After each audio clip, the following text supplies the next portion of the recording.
దుఃఖభరిత వార్తను వింటారు. దుఃఖాన్ని అదుపు చేసుకునే ప్రయత్నం తప్పక చేయండి. నిరాశలోకి వెళ్ళవద్దు. ఆ వార్త ఏమిటి? అసలు ఏం జరగబోతుంది? భగవంతుని తీర్పు ఏమిటి?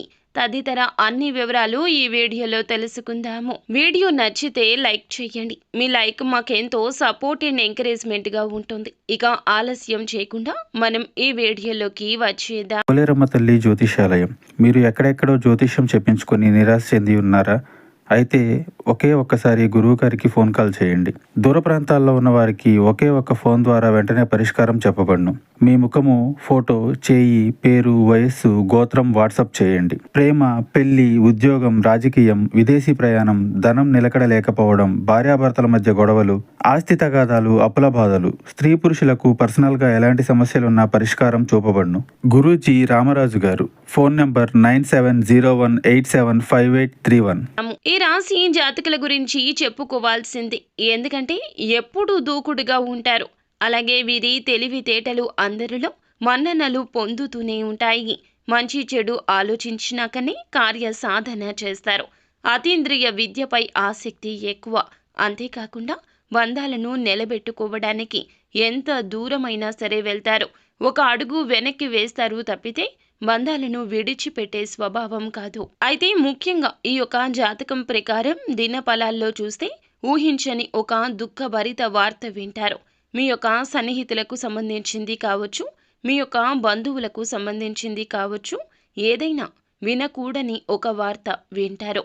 ఈ అవకాశాలు 100కి 200% కనిపిస్తున్నాయి. ఇది మీకు ఆశ్చర్యానితో పాటుగా కొంత బాధను కలిగించే వార్త అని చెప్పొచ్చు. వారికి ఏదైనా సమస్య రావడం, లేదా వారికి ఏదైనా ప్రమాదం జరగడం, లేదా ఏదైనా మోసంలో వారు చిక్కుకుపోవడం, ఆ యొక్క మోసానికి తగ్గ వార్త మీరు విన్న వెంటనే వారి వద్దకు వెళ్తారు. మీ సాయం అందించే ప్రయత్నం చేస్తారు. వారితో పాటు వారి బాధను పంచుకునే ప్రయత్నం చేస్తారు.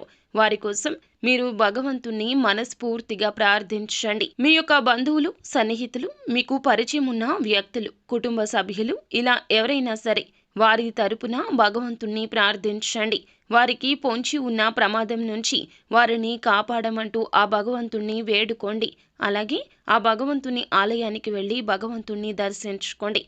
పరమశివుణ్ణి ఖచ్చితంగా నిత్యము స్మరించండి. ఆ పరమశివుడు మీ కోరిక వింటాడు. ఖచ్చితంగా వారికి ఆ పరిస్థితుల్లో న్యాయం చేస్తాడు. వారి యొక్క జీవితంలో ఆ సమస్య దరిదాపుల్లోకి రాకుండా వెనక్కి వెళ్ళిపోతుంది. ఇక ఈ రాశి జాతకం ప్రకారం మిగిలిన అంశాలు చూస్తే వీరికి మిశ్రమంగా ఉన్నాయండి.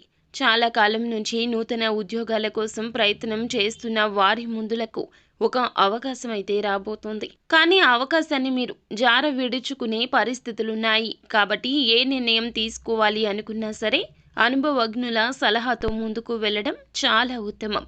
ఎందుకంటే అవకాశాన్ని మీరు చేజేతులారా జార విడుచుకుంటే గనక మీరు ఖచ్చితంగా భవిష్యత్తులో దానికోసం బాధపడాల్సి వస్తుంది. ఎంత ప్రయత్నించినా అవకాశాన్ని తిరిగి తెచ్చుకోలేరు. కాబట్టి ఈ అంశంలో తగిన అప్రమత్తత చాలా అవసరము. సింహరాశి వారు ఎవరైతే నూతనంగా ఉద్యోగంలో జాయిన్ అయ్యారో ఈరోజు కాస్త పని ఒత్తిడి కూడా ఎక్కువగా ఉంటుంది. డిప్రెషన్లోకి వెళ్తారు. మానసికంగా ఒత్తిడి పెరిగిపోతుంది. నీరసం, అలసట, తలనొప్పి తెచ్చిపెట్టే అవకాశం ఉంది. కాబట్టి మీరు చాలా వరకు ప్రేమిస్తున్న వారితో ఈరోజు సమయం గడిపే ప్రయత్నం చేయండి. చాలా కాలంగా ఒకే ఉద్యోగంలో కొనసాగుతున్న వారు, ప్రమోషన్ కోసం అర్హత ఉండి పొందుకోలేకపోతున్న వారు ప్రమోషన్కు సంబంధించి ఒక గుడ్ న్యూస్ని రిసీవ్ చేసుకుంటారు. మీ యొక్క సింహరాశి వ్యక్తులు ఎవరైతే ఉన్నారో రాజకీయ రంగంలో ఉన్న వారికి అయితే గనక ఒక గుడ్ న్యూస్ వినే అవకాశం ఉంది. రాజకీయ భవిష్యత్తుకు మీరు బంగారు బాట వేసుకోబోతున్నారు.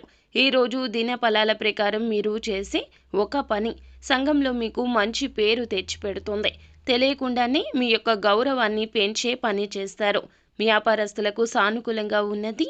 కొన్ని మార్పులు చేర్పులు చేయాలని నిర్ణయం తీసుకోబోతున్నారు. కుటుంబ సభ్యుల నుంచి మాత్రం మీరు ఆడవారు అయినా మగవారు అయినా మంచి ప్రత్యేక మద్దతు లభిస్తుంది.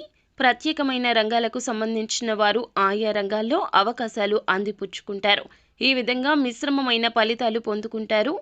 ప్రతికూలతలు అనుకూలతలుగా మార్చుకోవడానికి నిత్యము శివారాధన చేయండి. హనుమాన్ చాలీసా పఠించండి. ఆదిత్య హృదయ స్తోత్ర పారాయణం మీకు మేలు చేస్తుంది. అలాగే సూర్య ఆరాధన మేలు కలగ చేస్తుంది. అపారమైన పుణ్య ఫలాన్ని ఇస్తుంది. శక్తి మేరకు దాన ధర్మాలు పక్కా చేయండి. అంతా మంచే జరుగుతుంది. శుభం భూయాత్.